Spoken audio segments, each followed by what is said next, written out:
Okay, we're going to be banding tails today. If the mom had a CDC 30 days before the baby was born, then the baby is covered and will not need this now. She'll get it at 4 weeks and at 8 weeks. Her mom was vaccinated.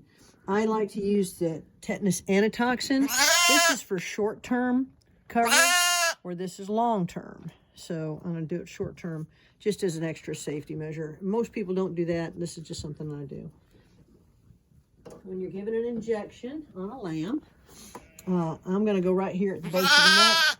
You want to tent up. I don't know if you can see it. Hang on, baby. I'm going to tent up. I'm going to go in.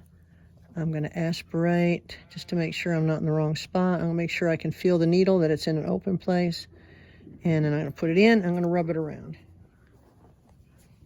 Then we're going to band her, and when you band the tail, I usually try to go below the bottom of the vulva, and it always ends up shorter than you think. And you see there's this loose skin here, so it ends up being like this.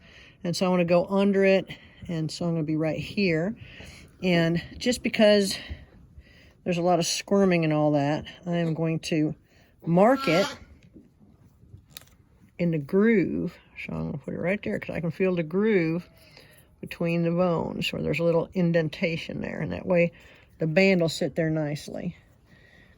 And where did we put the bander? Here it is. So these bands, you can get them anywhere, castrating bands. You're going to put it on a bander. There's a couple different kinds of banders, and they all work about the same. It's going to open and close. You want to test it a few times. If you don't have it all the way on, it's going to pop off.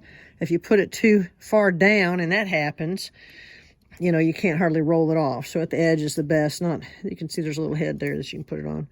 All right, so I'm going to grab the tail.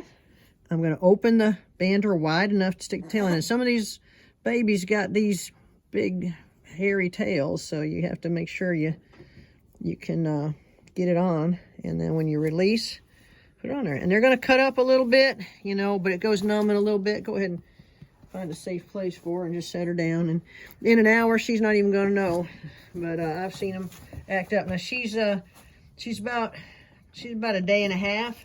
And see, she's not that bad. She's going to lay down here in a minute. And we do this because it's a whole lot cleaner for them. We're doing it for hygiene and for their own health. And I don't typically do boys, except if they're Tunis. That's a breed standard. So we'll do some of them. They're going back to natural tails. And a lot of people, there's pros and cons, but we've done it for their benefit. And especially if they're going to be dairy animals, you don't want a nasty tail all in their business, so to speak. So that's banding a tail, and she's fine, see?